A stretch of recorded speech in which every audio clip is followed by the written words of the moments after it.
leímos una porción. También está en Segunda de Reyes 22. Pero me gustó más la explicación, la historia explícita que muestra Crónicas. Si usted quiere mirar en Reyes, está también la misma historia con otros detalles. Crónica la encontramos con detalles que servían para lo que el Señor nos quiere hablar esta noche. Bueno, esta es la historia de un muchacho, de un niño, en efecto, que cuando él empezó a reinar era un niño de 8 años. Los jóvenes saben de qué les estoy hablando, ¿se acuerdan? ¿Se acuerdan los jovencitos? ¿No te acuerdas? ¿No te acuerdas de Josías? ¿No? ¿Sí te acuerdas? ¿Se acuerda? ¿Valerie te acuerdas de Josías? ¿Sí? Bueno, en el retiro de jóvenes hablamos del varón, del muchacho. Bueno, Josías fue un rey que muy joven empezó a reinar en la casa del Señor, al pueblo del Señor. Pero Josías, aunque era muy niño, tenía algo especial este niño. Y era que, como los niños de casa de oración, ustedes van a ver, tenía un deseo de agradar a Dios. Y eso era algo particular en él, ¿no? Porque nosotros vemos que fueron más los reyes que hicieron lo malo delante del Señor cuando subieron a reinar que los que hicieron lo correcto. Pero entre ellos el Señor resalta a Josías, un muchacho, un niño que empezó de 8 añitos. ¿Quién tiene aquí 8 años? De los niños que están allá sí deben haber niños con 8 años, ¿no? Bueno, tenía 8 añitos cuando empezó a reinar. Cuando empezó a reinar él estaba bajo la autoridad de un sacerdote. Él fue su consejero. Y pues yo me acuerdo que pastor una vez hablaba y nos decía, por eso fue la razón que el muchacho fue bien orientado, porque fue un sacerdote el que lo mentoreó al niño. Bueno, cuando él tenía la edad de más o menos 20 años, 18, 20 años, subió en su corazón un ardor, yo lo interpreto así, por agradar a Dios. Y este jovencito, 20 añitos más o menos, empezó a hacer una cosa en Israel asombrosa. Estoy contándole lo anterior, que no vamos a leer eso, sino que lo necesitamos para lo que sigue. Él empezó a tumbar altares y de todo, limpió a Israel. Tumbó. Los otros reyes, algunos no permitían, por ejemplo, que levantaran templos o esto, pero los lugares altos nunca se quitaban. O sea, siempre en el pueblo, durante los otros reinados, que había gente que habían reyes que por lo menos hacían lo correcto, dejaban altares para que los del pueblo fueran a adorar. O sea, no era correcto, no era completamente sincera, podemos decirlo así, no era completamente sincera esta adoración, porque el mismo rey dejaba algunos altares, algunas cositas por ahí para que el pueblo fuera y los adorara. Pero cuando Josías llega, a él le molestó esto. Entonces Josías acabó con todo lo que había de idolatría en Israel. Acabó con todo, cogió todos los altares, los sacerdotes, dice la palabra, que los mató, los sacrificó ahí mismo en los altares, porque eran agoreros, ¿no? La palabra de Dios decía que todo agorero, todo brujo tenía que morir. Bueno, pues así fue. Él hizo todo eso, limpió a Israel. Hasta ese momento, Josías, y esto es fuerte, no había leído la Biblia. Fuerte, ¿cierto?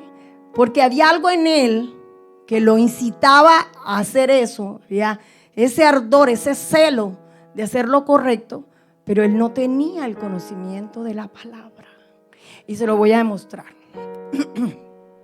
Que él no lo sabía. Se lo voy a demostrar. Vamos al 19, que creo que lo leímos. Ahí mismo lo leímos.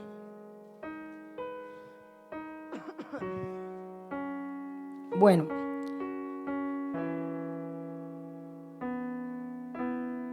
en el 18 está que lo leyó, pero yo quiero donde lo encontró. No, donde él encontró el libro.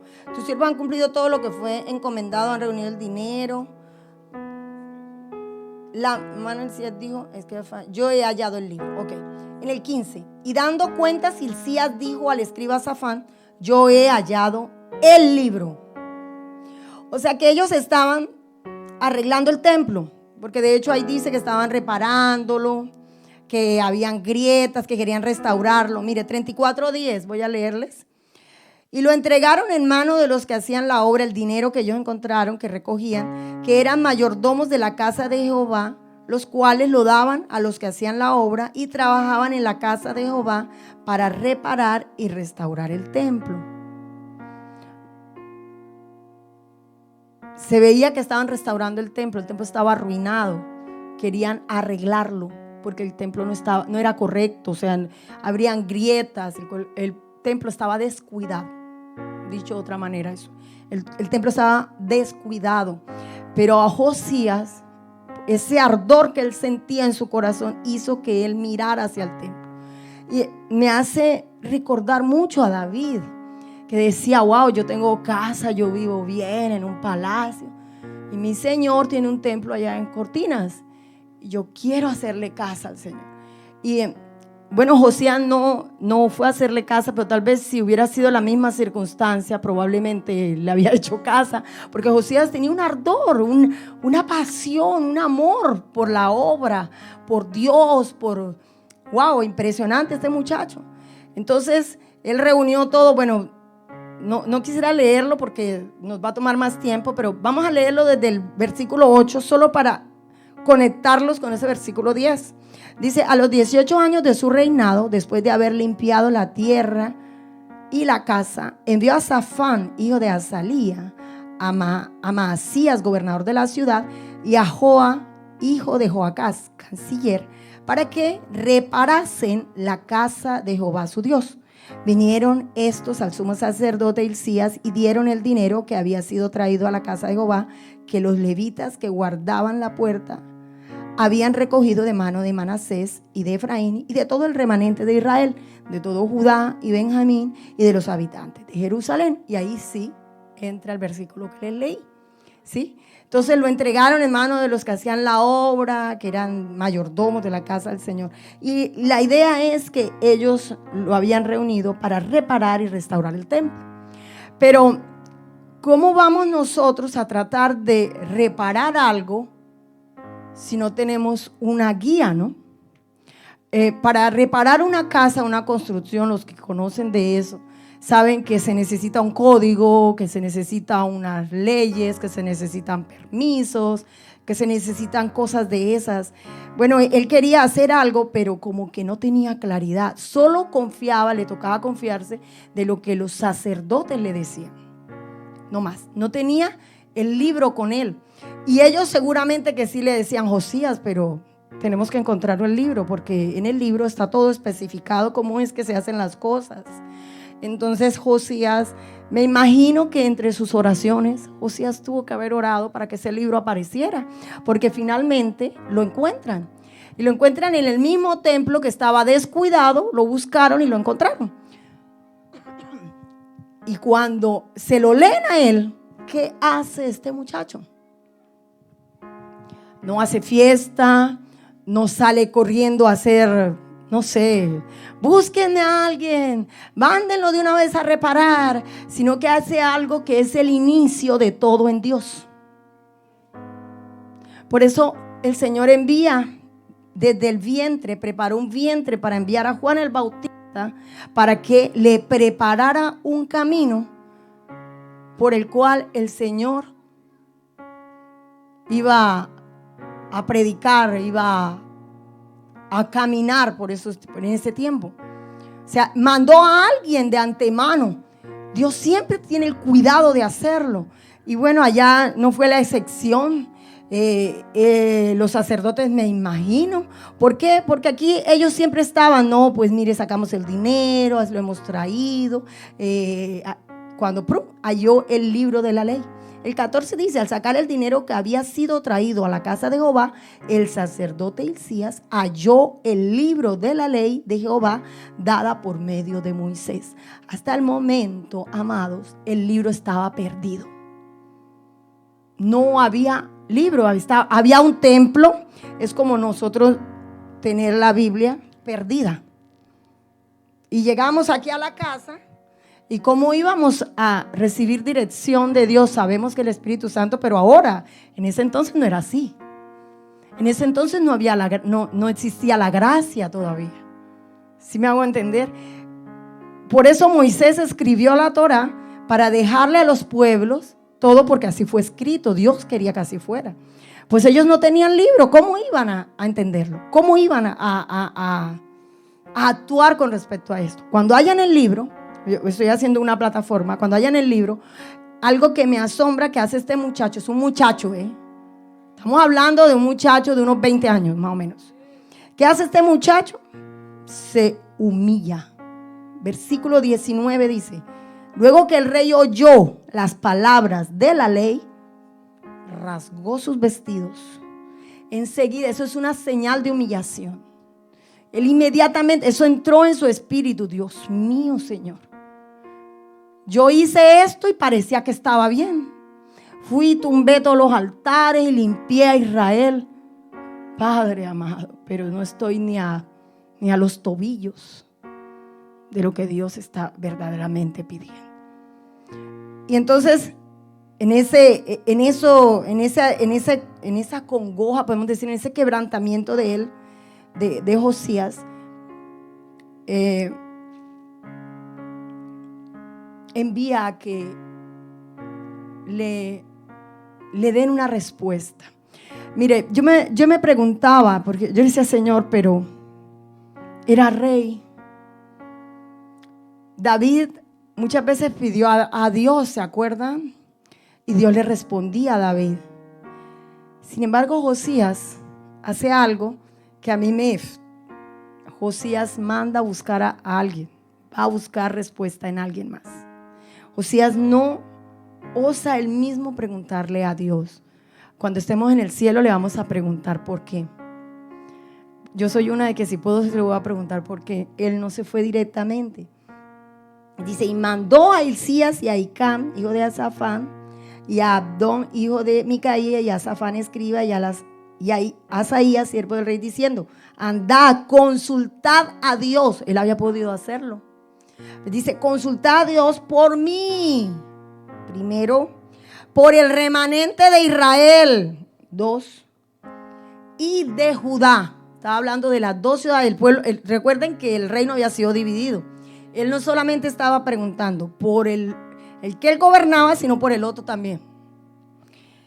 Acerca de las palabras del libro que se ha hallado, porque grande es la ira de Jehová que ha caído sobre nosotros, por cuanto nuestros padres no guardaron la palabra de Dios para hacer conforme a todo lo que está escrito en este libro. Eso está en el versículo 21 del mismo capítulo 34.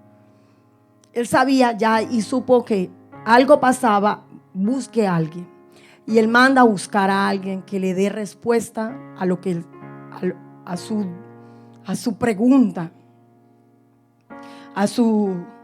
podríamos decirlo, era una aflicción en él, ¿no? Porque él era un hombre que quería agradar a Dios, y hasta ahí se dio cuenta: no es posible, yo no lo estoy agradando. A pesar de que hice parte de eso, no es suficiente, no es como yo pensaba. Hay algo más que hacer. Yo estoy segura que esto estaba dirigido por los sacerdotes.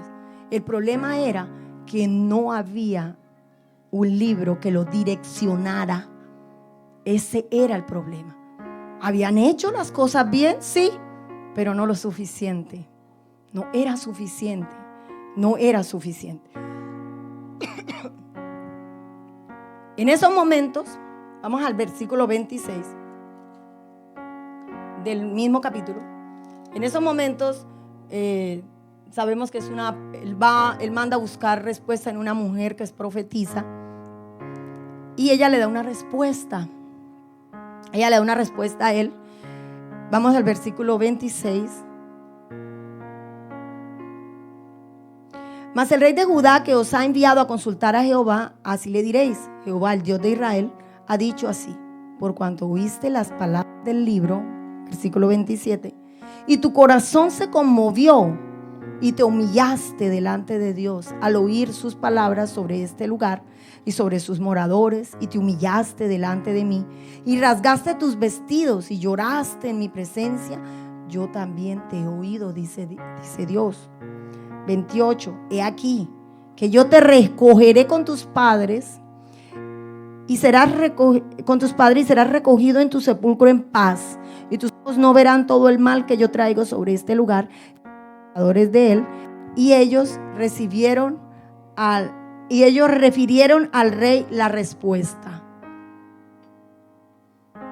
Hasta ahí Dios le da una respuesta.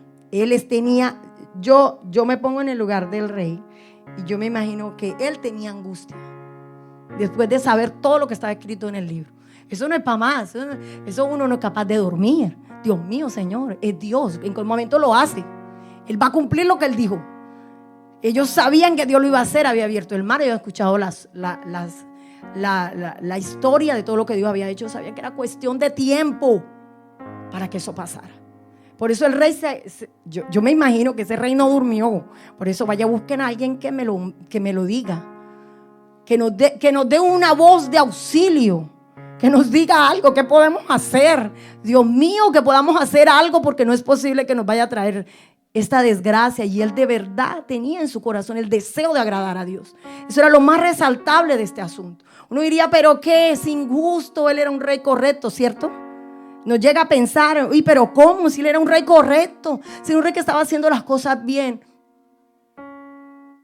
Estaba haciendo las cosas bien, pero le faltaba la dirección de Dios.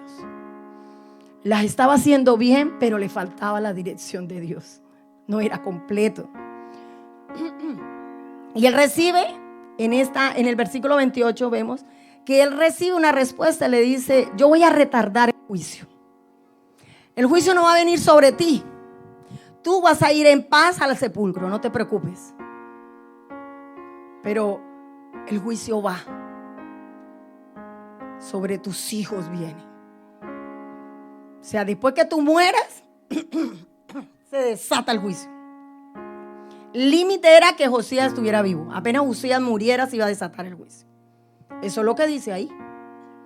Porque él le dice: he aquí que yo te recogeré con tus padres y serás recogido en tu sepulcro en paz, y tus ojos no verán todo el mal que yo traigo sobre este lugar y sobre los moradores de él. Y ellos refirieron al rey la respuesta. Enseguida él envía a recoger al pueblo, a reunirlo todo, y empiezan a hacer algo que alguien preguntaba: ¿con Dios podemos hacer pactos?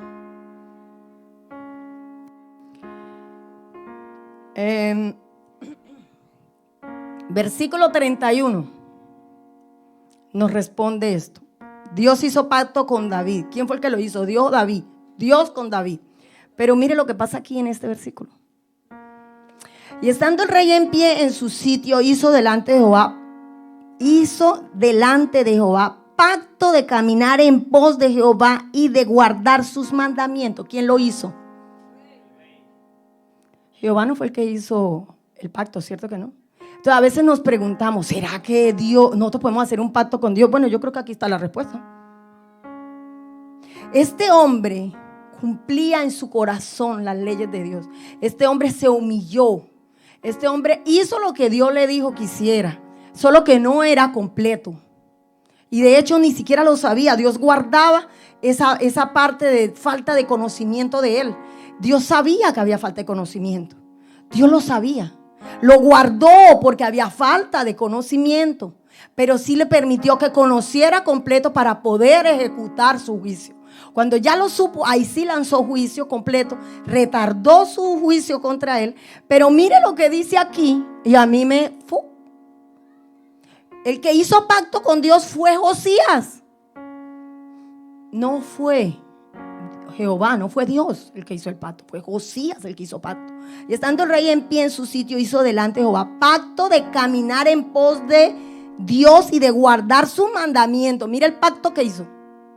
Yo voy a caminar en pos de ti, Señor, y voy a guardar tus mandamientos, tus testimonios y tus estatutos con todo mi corazón y con toda su alma, poniendo por obra las palabras del pacto que estaban escritas en aquel libro. Él hizo ese pacto basado en el libro que acaba de encontrar. A veces se preguntará uno, no sé usted, pero yo, Luz, yo. Estoy hablando de mí. Yo he hecho pactos con Dios. Sí. Yo he hecho pactos con Dios y no tengo que anunciarlos, pero yo he hecho pactos personales con Dios. Y esto me confirma que es posible hacerlos. Que es posible hacerlo. Nosotros podemos hacer un pacto de caminar como Él lo dice, ¿no? Rectamente como Él lo dice, y Dios va a escuchar ese pacto, porque de hecho después lo que sigue lo confirma. Él hizo un pacto y Dios se lo respetó, se lo tomó.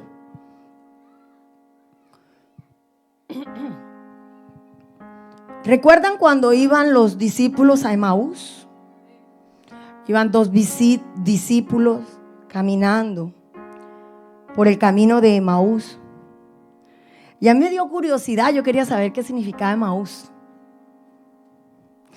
Y dije, ¿qué será eso? ¿Qué significará Emaús? Y resulta que Emaús significa en hebreo calor, ardor. Y estos muchachos, estos dos discípulos, iban por el camino de Emaús. Y la misma palabra habla algo especial. Vamos a Lucas 24.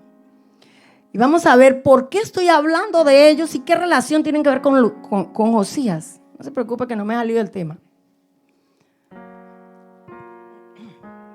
Lucas 24.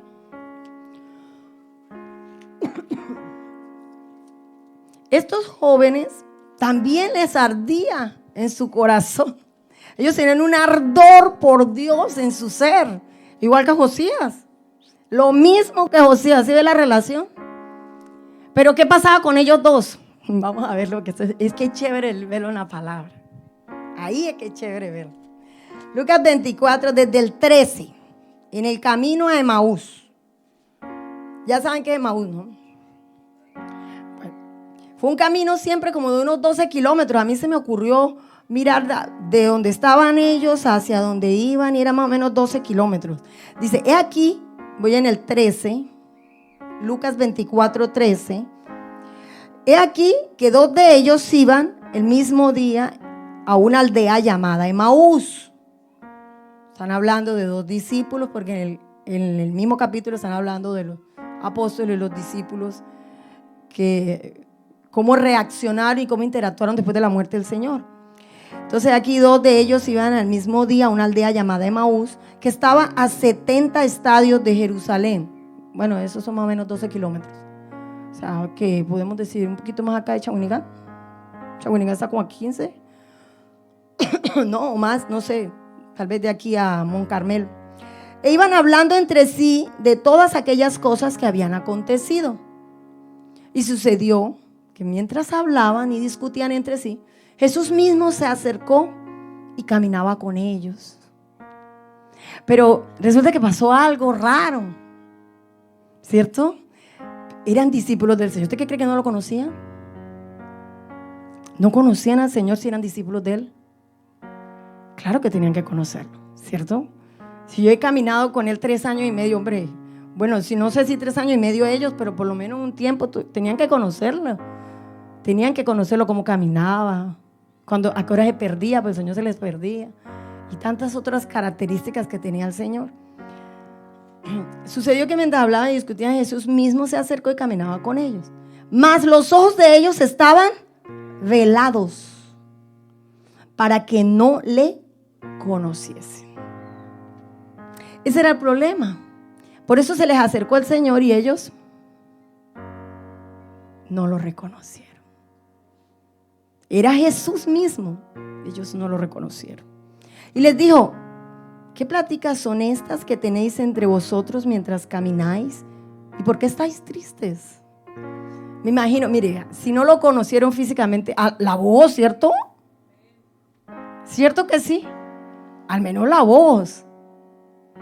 Nos deja mucho que pensar Tal vez eran discípulos que no eran muy íntimos, tal vez eran discípulos que lo escuchaban de lejos, no lo sé. Hay discípulos, nosotros vemos que hay discípulos que inclusive siendo discípulos del Señor no andaban con Él, pero en su nombre hacían milagros, porque la palabra dice que habían de ellos, que una vez 2 de ellos lo encontraron y dijeron: Señor, nosotros le impedimos que ellos echaran fuera a los demonios. Y yo: no se lo impidan, déjalos que si ellos lo están echando en mi nombre, son de los nuestros, como quien dice, están con nosotros. Entonces puede ser que ellos hayan sido de esos, ¿sí? Pero me deja pensar, y yo le decía: Señor, ¿cómo así? ¿No reconocieron tu voz?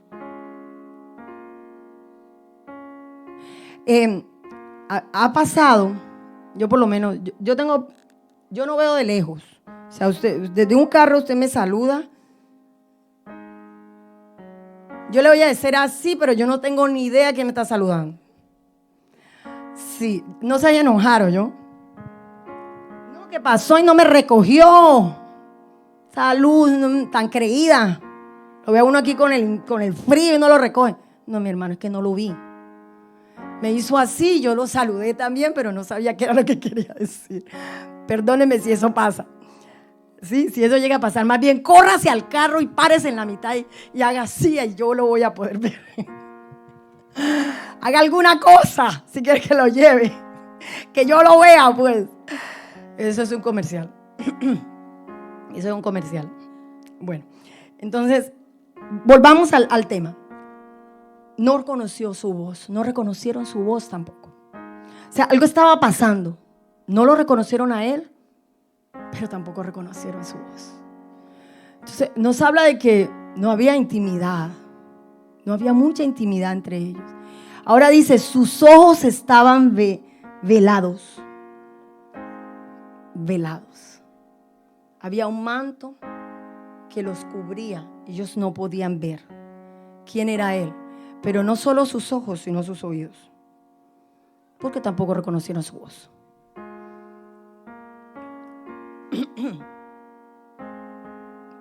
Igual que Josías quiso hacer muchas cosas. Ellos caminaban por el camino de Emaús, valga la redundancia, y hablaban de lo que había pasado de Jesús, pero ellos no conocían a Jesús. Josías hizo muchas cosas, él limpió a Israel, y todo esto, pero no estaba haciendo las cosas como Dios quería que las hiciera. Y nos pasa, ¿no? A veces. Bueno, y ahí vemos que en Josías había falta de conocimiento, había algo que no lo dejaba ver. ¿Qué era? Fue fácil de identificar. Él no tenía la palabra. Él no tenía cómo guiarse. Mira, no es suficiente, y yo sé que no es su caso, esto es para los que están en las redes. No es suficiente con venir a la iglesia y que leamos la palabra aquí. No es suficiente, hay que leerla todos los días. La dirección que ella nos da es diaria y es un pan. Y bueno, y me adelanté a lo que íbamos a mirar más adelante. Sus ojos estaban velados, por eso no podían.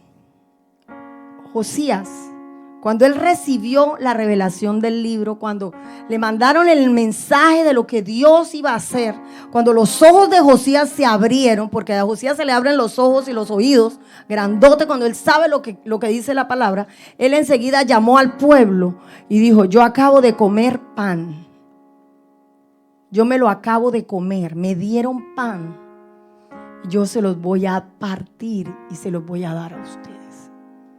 Y cuando él se los da al pueblo, el pueblo también le pasa lo mismo que le pasó a él. Los ojos se le abren, sus oídos se le abren, se alimentaron de pan. O sea, eso era lo que el Señor me ministraba en esta parte. Decía, él no comió solo. Josías no comió solo, él reunió al pueblo y empezó a impartir lo que él había acabado de digerir. Se lo había comido. Él comió el pan del cielo. En ese entonces sabemos que Jesús no había sido revelado todavía a los hombres.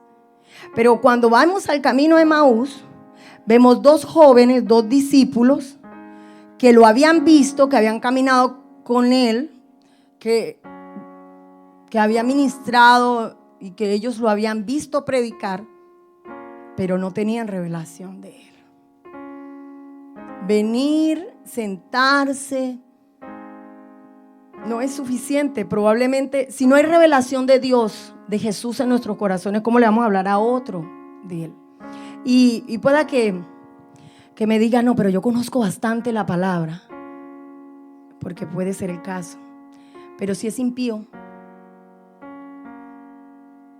fuerte, ¿cierto? Hay impíos que conocen muy bien la palabra y que vienen a la iglesia y se sientan ahí así como está usted. Y son impíos, hacen lo malo, están haciendo perversidad, no quieren sujetarse a la ley de Dios y conocen la palabra.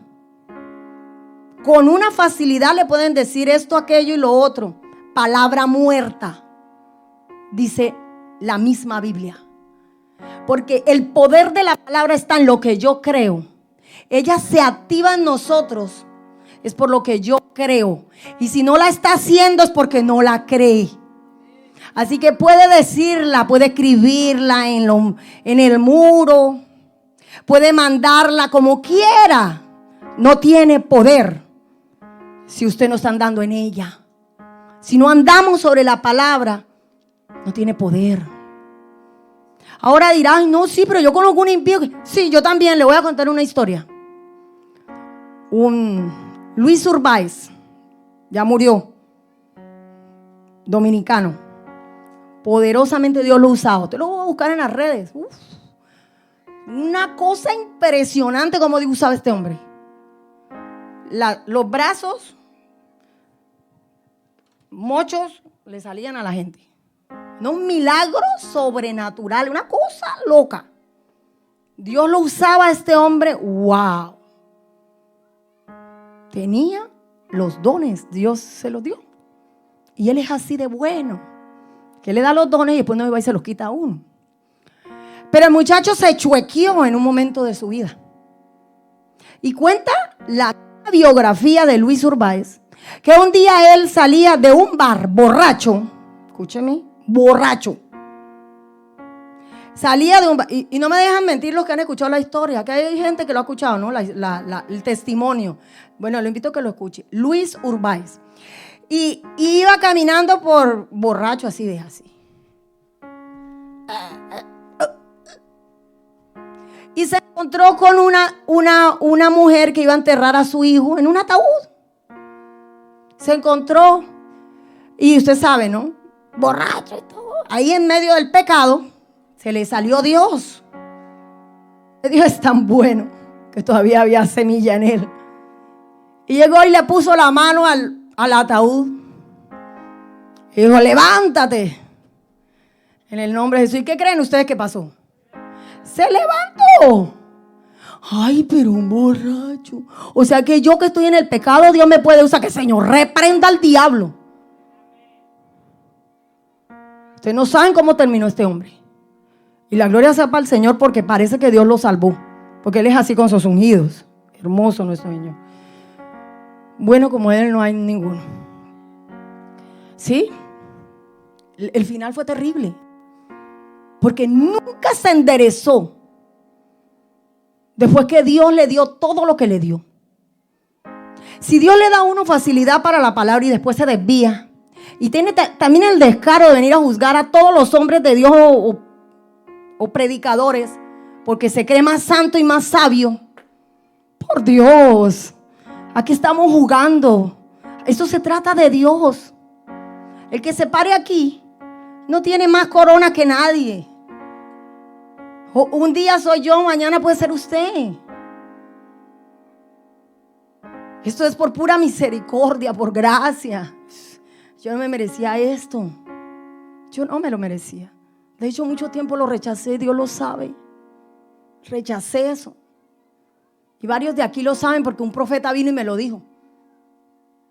Me expuso lo que había en mi corazón, lo expuso. Yo tenía esa negación. Pero eso no se trata de eso. Se trata de que cuando venga a la casa disponga su corazón, no por la vasija que Dios está usando, sino por lo que Él quiere hacer en usted, en mí. Por eso la vasija no es interesante, no importa cómo sea la vasija. Puede ser, qué sé yo, muy de marca, como puede ser una vasija de barro. De hecho, la misma palabra habla de las vasijas de barro. Y entonces, estos dos muchachos iban, volvemos a Emaús, iban por el camino. El mismo Jesús se les acercó, no lo conocían. Ojos y oídos velados. Velados. Mire, yo Luz, yo le pido mucho a Dios eso, porque por falta de conocimiento, dice el Señor, mi pueblo perece. A mi pueblo le faltó conocimiento, por eso fue que pereció, por eso es que sigue pereciendo, por falta de conocimiento.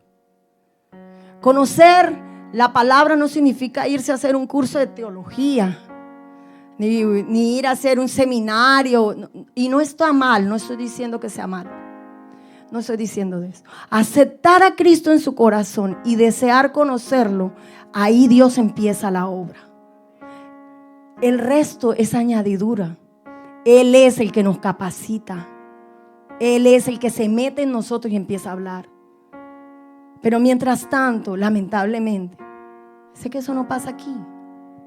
Y si pasa, pues cada uno con su conciencia. Estamos maquinando. Ese hermano, ese hermano, esa hermana. No, pues usted no mira a nosotros, ay santo. Ni se le vaya a ocurrir nunca poner los ojos sobre mí. Se lo prohíbo.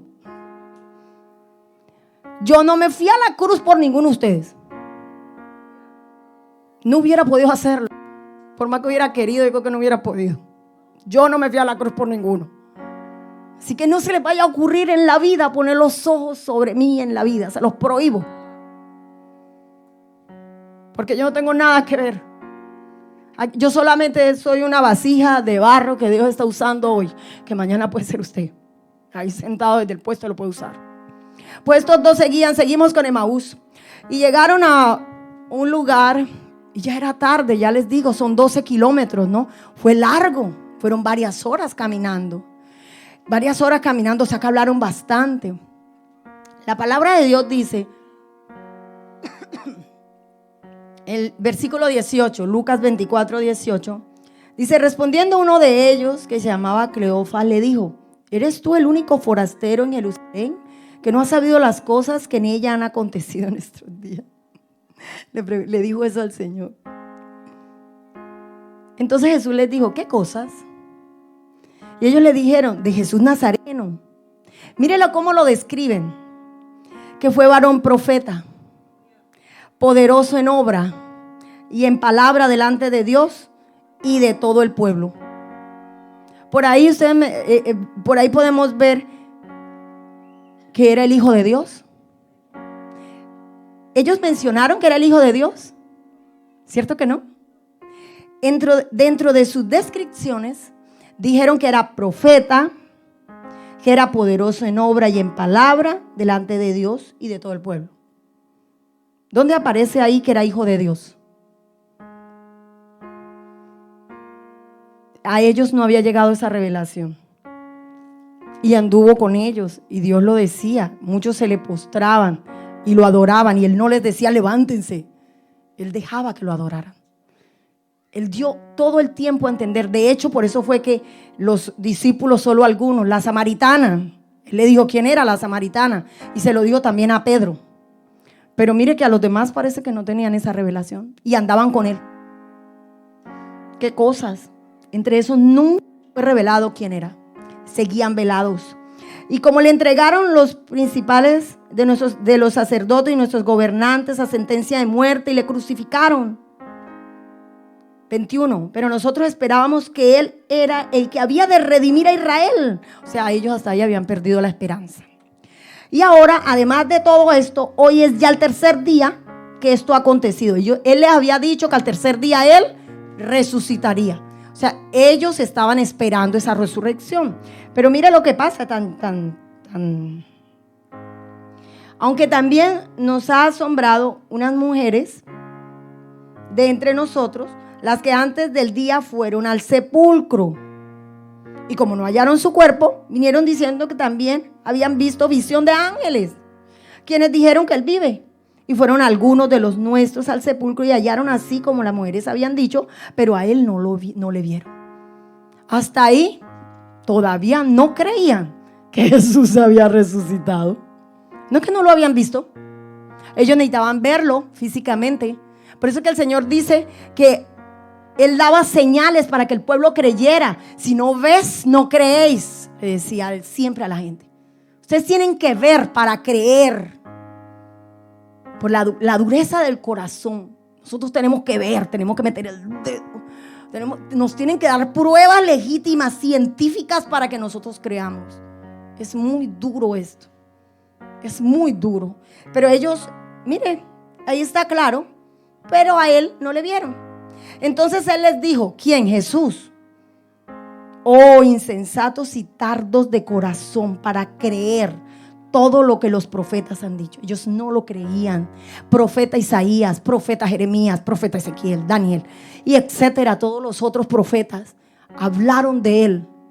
Ellos tenían las escrituras, ellos las leían en la sinagoga. No lo creían hasta el momento. Habían caminado con él, habían escuchado sus prédicas. No lo creían. Dios mío. Tendría que el Señor venir a abrir el mar rojo. Por eso lo dijo por allá y no recuerdo en qué lugar. Él dijo, no, es que aun si se levantaran de los muertos y vinieran a anunciarle la palabra, ellos no le creerían. Eso es en lo de Lázaro, ¿no? El rico y Lázaro. Y comenzando desde Moisés y siguiendo por todos los profetas, les declaraban en todas las escrituras lo que de él decían. Versículo 28. Llegaron a la aldea donde iban y él hizo como que iba más lejos. El Señor hizo como que él iba a seguir derecho. Mas ellos, 29. Mas ellos le obligaron a quedarse diciendo, quédate con nosotros, porque se hace tarde y el día ya ha declinado. Entró pues a quedarse con ellos. Y aconteció algo que ellos no se esperaban. Y este es el centro de este compartir. Este es el centro de este compartir. Y aconteció que estando sentados con ellos a la mesa, o sea, ellos se sentaron con el Señor a la mesa, tomó el pan, lo bendijo, lo partió y les dijo, y les dio. ¿Qué sucedió enseguida que les dio el pan? Entonces le fueron abiertos los ojos y le reconocieron, mas él se desapareció de su vista. Partió el pan. ¿Qué significa partir el pan? Compartirlo.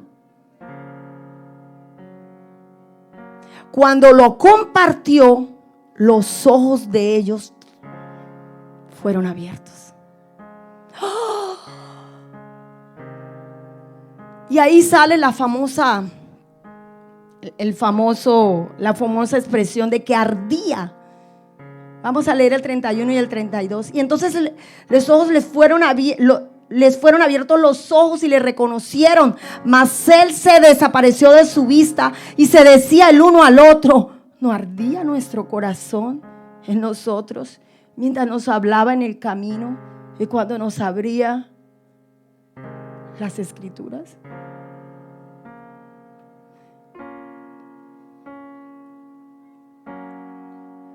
Dios hace eso con nosotros. El fuego desciende. Llega alguien y nos da una palabra. ¡Wow! Llega otro. ¡Wow! El pastor de casa que todo el tiempo, el ángel que puso en la casa, todo el tiempo nos está hablando. Todo el tiempo nos está dando palabra. Los siervos de esta casa, cualquiera que se pare aquí, seguro que tiene algo para compartir. Es para que nuestros ojos se abran. Porque cuando se comparte, los ojos se abren. Literalmente le pasó a ellos. Los ojos se abrieron. ¿Pero por qué? Hoy no pasa así siempre.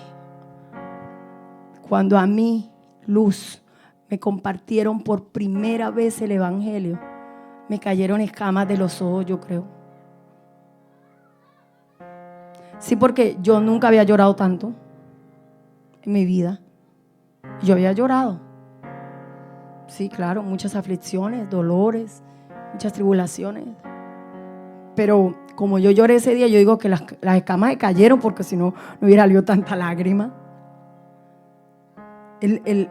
Lo que llegó a mi corazón ese día, wow, me compartieron. Lo que hizo el pastor fue compartirme el evangelio. Partió el pan y me dio del pan de vida. Eso fue lo que él hizo. Él compartió lo que él había comido, lo compartió conmigo. Nosotros estamos llamados a hacer eso, a compartir lo que nosotros ingerimos aquí. Pero ¿de verdad lo estamos ingiriendo? ¿O solo lo masticamos y lo botamos allá al aseo o a la puber? Fuerte, ¿no? Es fuerte. Cuando digo esto, no solo yo lo digo por mí. Yo lo digo por mí. El Señor me dio a mí una palabra hace algún tiempo en Isaías 53 sobre la sanidad. Y bueno, yo siempre lo hago. Algún día les compartiré ese testimonio. Y cuando hago lo que Dios dice que haga, yo veo el milagro al otro día. Sí, inmediatamente abro mis ojos, lo veo. Porque Él me dio, fue como un rema, ¿no? Me lo dio y yo abro los ojos y lo veo al otro día. Pero han llegado momentos, y lo hablo, por eso hablo por mí, en los que ha llegado la palabra y yo he dudado. Y cuando preparaba esta palabra, cuando compartía el pan, cuando preparaba, como quien dice, el pan que iba a compartir con ustedes, porque primero el Señor tuvo que haberme dado el pan para poderlo compartir, eso redargullía en mí, porque yo misma, aún Él mismo dándome un rema, yo dudaba y me quebrantó mi espíritu. Porque ¿qué tiene que hacer Dios para que nosotros le creamos? No tienen que contestarme. Pero ¿qué tiene que hacer para que tú y yo creamos y confiemos en lo que Él dice? ¿Qué más tiene que hacer? Ya se subió a una cruz. Ya se hizo hacer de todo. ¿Qué más tiene que hacer el Señor para que nosotros confiemos en Él? Venir y pararse aquí al frente físicamente, seguro. Pero aquí han venido representantes. Aquí se para cada rato alguien representando al Señor. Aquí han venido profetas, te han dicho palabra, me han dicho palabra. Y yo no sé, porque el ser humano quiere que todo el tiempo le estén dando palabra. Una vez dijo el profeta Ronnie Oliveira: hay unos que les han dicho 5 veces la misma palabra. Dice, ¿usted cree que eso es glorioso? ¿Que eso es para que te vanaglories? No, eso es lo que está diciendo el Señor, es: no me has entendido. Y te lo repito y no me has entendido. Te lo he dicho 5 veces. ¿Hasta cuándo, pues? Decía el profeta. ¿Cuántas veces lo dijo Jeremías a su pueblo? Nosotros somos el pueblo de Dios.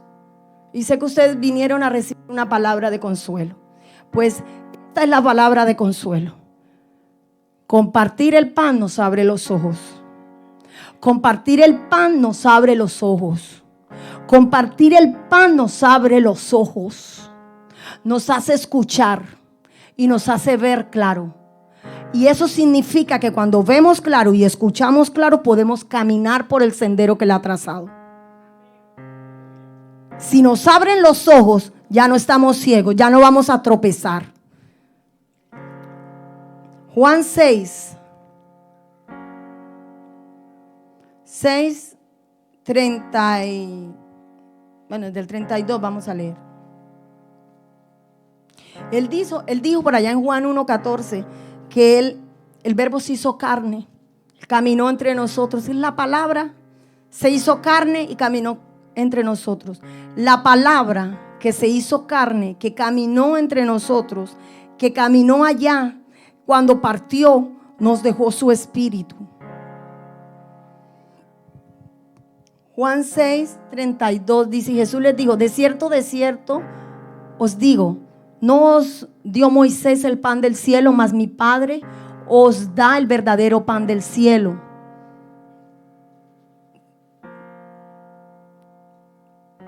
Porque el pan de Dios es aquel que descendió del cielo y da vida al mundo. Él vuelve y repite. Y dijeron: Señor, danos siempre este pan. Jesús les dijo: yo soy el pan de vida. El que a mí viene nunca tendrá hambre, y el que en mí cree no tendrá sed jamás. Mas os he dicho que aunque me habéis visto, no creéis. Eso les pasó a los discípulos. ¿Lo vieron? No creyeron. No creyeron. Sigamos. Todo lo que el Padre me da, todo lo que el Padre me da, vendrá a mí. Y al que a mí viene, no lo echo fuera. ¿Ese es el 35? 41. Murmuraban entonces de él los judíos porque había dicho: yo soy el pan que descendió del cielo. Mire, el Señor repite: yo soy el pan que descendió del cielo, yo soy el pan de vida, yo soy el que descendió del cielo, el que coma de mí nunca tendrá hambre, como unas 6 veces, 5 o 6 veces. La palabra de Dios dice que cuando Él repite algo y se repite algo en la palabra, es porque tiene una incidencia muy importante en nuestra vida. Este es el pan de vida. Cuando usted viene a casa, viene a comer pan, pero viene a comerlo, hay que digerirlo. Si le cuesta de pronto digerirlo aquí, por el amor de Dios, llegue a la casa unos minutos y vuelva a leerlo y coma y coma. Si hay hambre de algo, el pastor lo dijo qué día, es falta de esto, de pan. Si hay hambre de algo en nuestras vidas, es falta de pan. Esto es lo que quita el hambre. No hay otra manera de saldar el hambre. ¿Se acuerdan cuando el pastor habló del egipcio? ¿Qué le quitó el hambre al egipcio? Cuando le dieron de comer.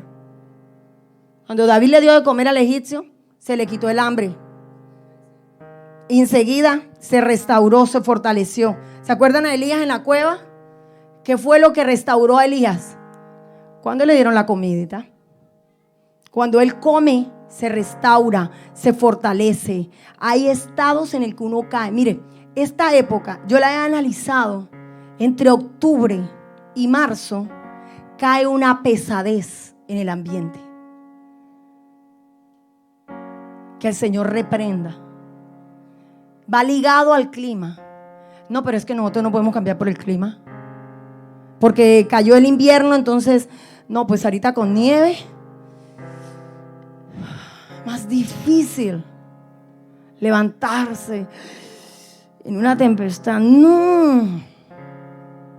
Pero para ir al trabajo toca con tempestad y todo. Porque allá no, que tiene una tempestad, no puedo ir. No, eso no es excusa. Nosotros tenemos que ir contra eso. Y es por mí que yo lo estoy diciendo. Yo he sentido esa pesadez. Yo la he sentido. Y yo me paro y yo digo: en nombre de Jesús, te largas. Tengo que espelucarme enseguida. Porque no me quiere dejar orar. Porque me quiere dar pereza, sueño. Y cuando no es eso, entonces le duele a uno hasta el pelo. ¿Sí? Le dolió el pie, la pierna, la espalda, la cabeza, el cuello, cualquier cosa. Cualquier excusa para que no ore. Lo que sea para que no ore. Y después llega el diablillo. Ay, no, pero es que tú te mereces descansar. Lo que tú trabajaste toda la semana. Tú te mereces un descanso. Pero para darte por la cabeza. Descansa para que veas que al otro día cuando te levantes tienes encima una cantidad de cosas que te ha llenado durante la noche, te ha ministrado. Porque cuando no oramos, cuando no buscamos mire, esto es lo que alimenta. Esto es lo que alimenta. Porque ¿cómo oramos sin ella? No se puede orar sin ella. Pastor me enseñó algo. Yo se lo voy a repetir. Y él siempre, antes de orar, lee la Biblia. ¿Ustedes no han dado cuenta cuando empiezan los ayunos? Hay que copiar las cosas correctas, las buenas. Él siempre lee la palabra antes de orar. Tiene que haber una dirección. Josías no podía hacerlo, no es que no tenía el libro. Por eso es que Josías no pudo hacerlo correcto, completamente, porque le faltaba el libro. Nosotros lo tenemos. Más, nosotros tenemos más que Josías, que lo que tuvo Josías. Nosotros tenemos el Espíritu de Dios con nosotros. Josías no lo tenía. ¿No se acuerdan que le tocó ir donde una profetisa, Hulda, para que le dijera lo que Dios le había dicho? Lo que Dios había decretado sobre él. Si él hubiera estado en este tiempo, no, pues el muchacho se va en oración y Dios le revela de una vez. Mire, aquí ha pasado en esta casa que el Señor le ha revelado a usted algo en oración y llega un profeta y se lo confirma. Porque el profeta llega aquí a confirmar la cosa, ¿cierto? Él llega aquí es a confirmar lo que ya Dios le ha revelado, ¿cierto, profeta? Se lo confirma. Ay, no, yo quiero que el profeta venga y me diga ta. No, pues, ajá. ¿Cuál es el objetivo de eso? Si traemos a alguien aquí, la gloria sea para el Señor. Ellos vienen y nos imparten lo que han recibido de parte de Dios. Y eso es hermoso. Pero en nosotros, ¿con qué actitud recibimos eso? ¿Con qué actitud nosotros estamos recibiendo lo que ellos nos envían? Para después denigrar. Ah, no, ese dijo eso y eso no se ha cumplido. Ah, no, el otro dijo esto y mire lo que dijo. Eso habló fue el hombre. Que el Señor nos guarde de ir a tocar a sus ungidos. ¿Qué más tiene que hacer Dios? Por favor, iglesia, ¿qué más tiene que hacer Dios? ¿Qué más tiene que hacer? Para que creamos en lo que Él escribió. Para cerrar.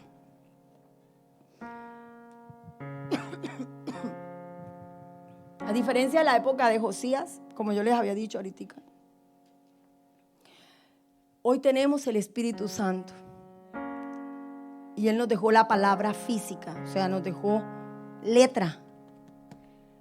Josías la tenía oculta, perdida, no la encontró. Nosotros tenemos esta palabra y sabemos que la palabra es espíritu. Y donde está el Espíritu de Dios, ahí hay libertad. Entonces, si cuesta buscar de Dios, es porque esto está faltando. ¿Quieres el Espíritu Santo? Tal vez ha faltado, tal vez no lo sientes, tal vez, no sé. ¿A quién comienza? El Espíritu Santo comienza por esto, por leer la palabra. Ella limpia nuestro corazón. David lo sabía y David lo dijo: limpia mi corazón, dame uno nuevo, purifícame con hisopo, haz algo. Pero él sabía, y eso era, en ese entonces, los salmos él los estaba escribiendo, los proverbios todavía no habían sido escritos, Eclesiastés no había sido escrito todavía, Cantares tampoco había sido escrito porque Salomón todavía no había, no sé si ya había nacido, pero por lo menos no había montado al reino, y yo no creo que él, siendo un niño, empezó a escribir esto. Entonces David estaba leyendo la Torá y los profetas que hasta el momento le hablaban a él, prácticamente la Torá, no más. Eso era todo lo que tenía David. Él se puso a escribir de su relación íntima con Dios, de su relación íntima con Dios. Yo hoy le pido a Dios, y eso está en Efesios, ¿no? Está escrito en Efesios 1:15.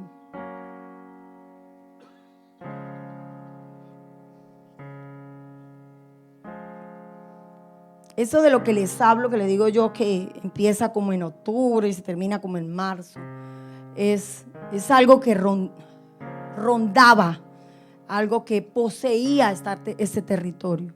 Y es esa incredulidad, esa ceguera, esa frialdad de la que habla pastor. Sí, el pastor nos ha hablado bastante de eso, que el Señor se lo reveló.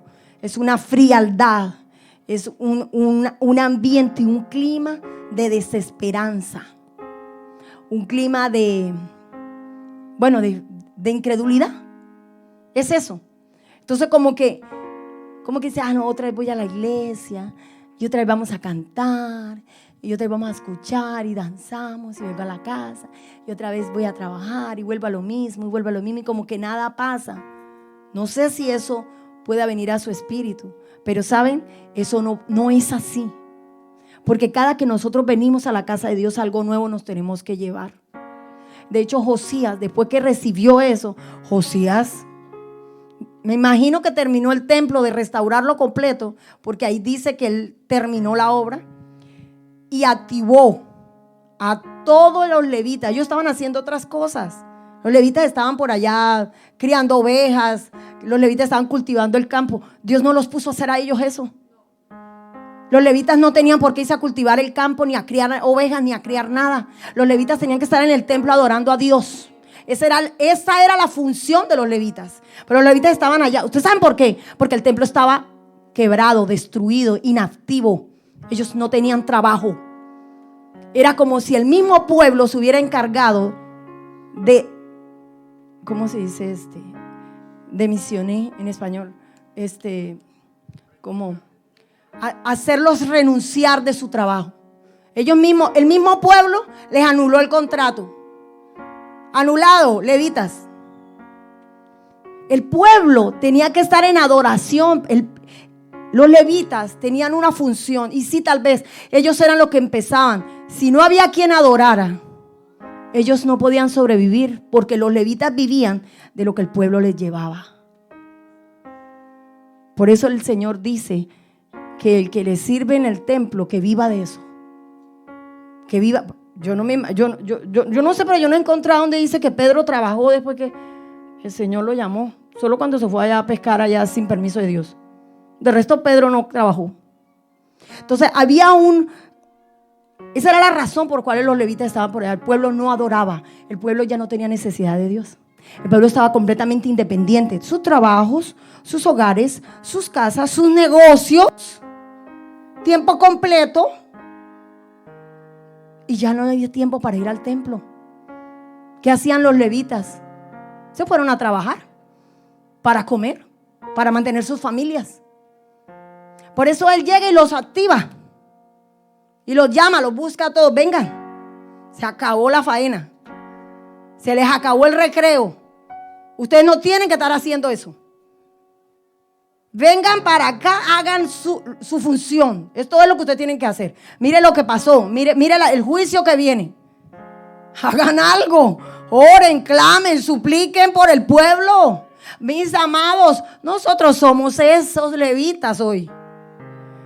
Nosotros no podemos estar enredándonos en el sistema, cuando el sistema está matando a cuántos allá afuera.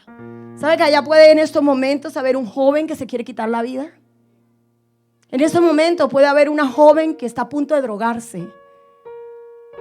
En estos momentos puede haber una mujer, una chica en línea que está siendo presa de un depredador sexual.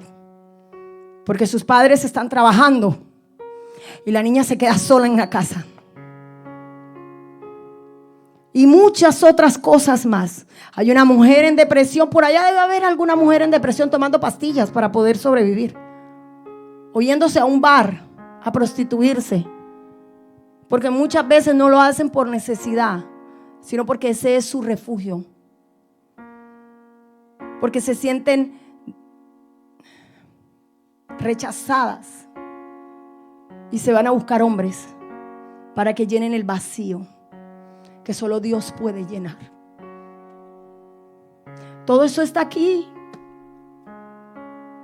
Todo eso está aquí. Efesios 1:15. Por esta causa también yo, habiendo oído de vuestra fe en el Señor Jesús y de vuestro amor para con todos los santos,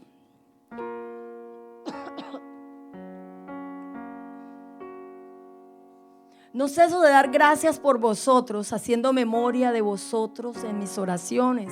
Es el apóstol Pablo orando, para que el Dios de nuestro Señor Jesucristo, el Padre de gloria, os dé espíritu de sabiduría y de revelación en el conocimiento de Él. Os dé espíritu de sabiduría y de revelación en el conocimiento de ¿quién? De Jesús, de Dios. El siguiente, mi hermano, por favor. Alumbrando los ojos de vuestro entendimiento, para que sepáis cuál es la esperanza a la que Él os ha llamado y cuáles las riquezas de la gloria de su herencia en los santos.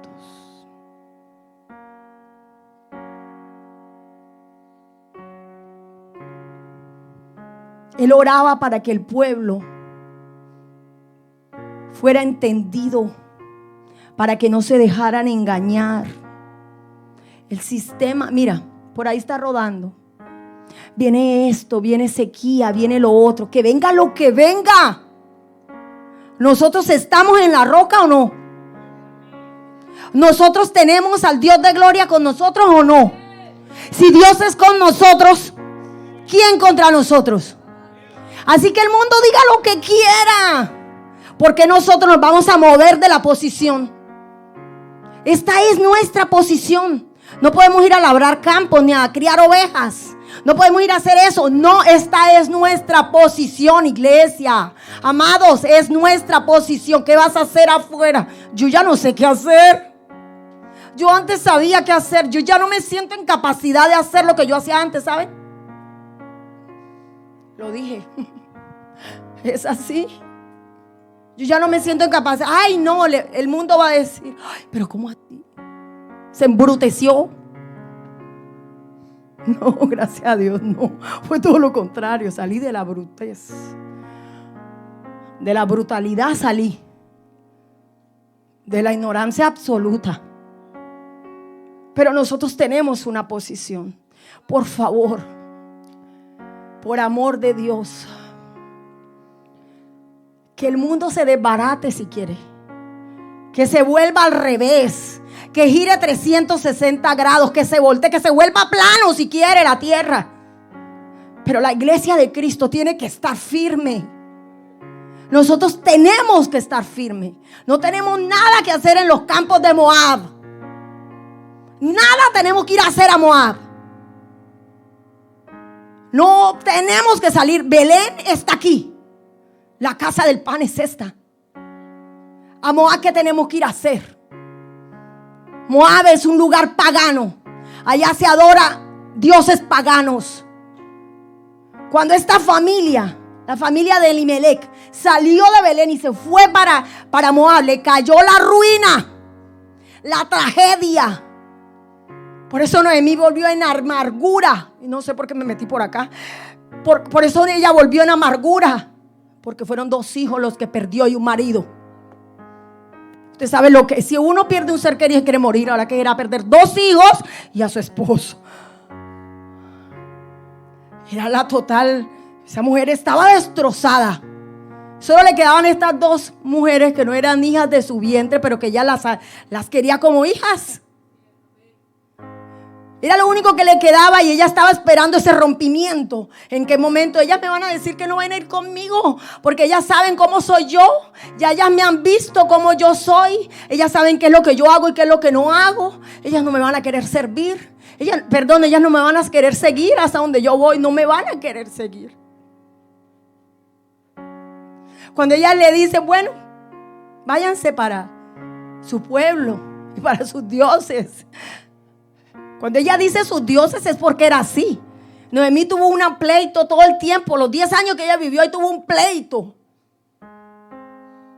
Porque habían dioses paganos que querían meterse en ella. Se metieron en sus hijos porque cogieron mujeres paganas. Entonces se iban a meter en ella. Querían dominarla. Sino que ella sabía que ella tenía una posición. Y no se movió de ahí. Y ella dijo: aunque me abandone el que quiera, porque ya se murieron mi familia casi completa, y ellas dos también que se vayan, pues que se vayan, yo me devuelvo a mi Dios. No me queda otra opción. ¿Qué voy a hacer en Moab?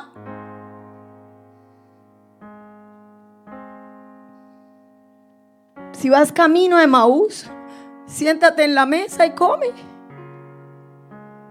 Come con él, comparte, no te regreses. Vamos a orar.